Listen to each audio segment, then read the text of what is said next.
माझा प्रवास कसा झाला, खड्डे खूप होते, ट्रॅफिक लागला आणि पोचलो, 1 तास उशीर झाला, हे एखादं डिस्क्रिप्शन असू शकतं प्रवासाचं.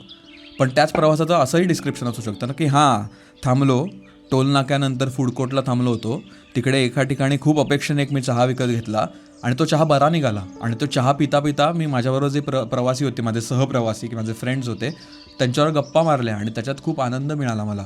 आणि मग अगेन गाडी चालवताना काय त्याच्यात गाणी लावली, आम्ही एकत्र गायलो, एखादी पॉडकास्ट ऐकली.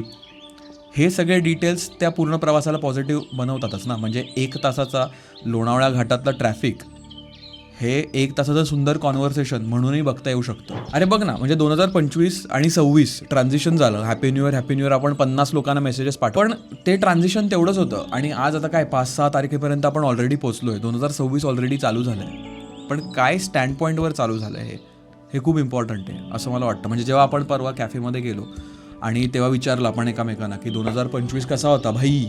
आणि मग आपण पहिले जेव्हा सुपरफिशियली जेव्हा आपण प्रश्नाचं उत्तर दिलं तर असं वाटलं की काहीच झालं नाही 2025मध्ये. धावपळ झाली, खूप काम होतं, बॅक टू बॅक काही ना काहीतरी करत होतो, पण there is no high point. आणि आय एम शुअर बऱ्याच लोकांच्या बाबतीत असं होत असेल की बरंच काम होतं आहे पण हाय पॉईंट नाही आहे. पण जेव्हा आपण ती ॲक्टिव्हिटी केली, जेव्हा आपण जानेवारीत काय झालं, फेब्रुवारीत काय झालं, मार्च, एप्रिल असं करत करत गेलो आणि प्रत्येक महिन्यातले हाय पॉईंट्स बघितले की इथे आपण काय अचीव केलं, कुठे आपण गणलो, काय चुकलं, कुठे इम्प्रूव्ह करायला होतं किंवा कुठे इम्प्रूव्ह केलं आपण आणि काय डिसिजन्स घेतले.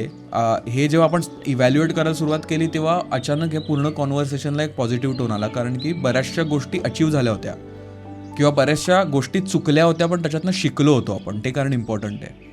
आणि ते केल्यावरच आपल्याला वाटलं की हां, अरे 2024पेक्षा 2025 बेटर होता. पण मला तेच वाटतंय की जेव्हा ट्रान्झिट होतं आहे 25 to 26, 26 to 27, जोपर्यंत आपण उलटे बघून रिफ्लेक्ट व्यवस्थितरित्या होत नाही ना, तोपर्यंत आपल्याला कळत नाही त्याच्यातली मजा.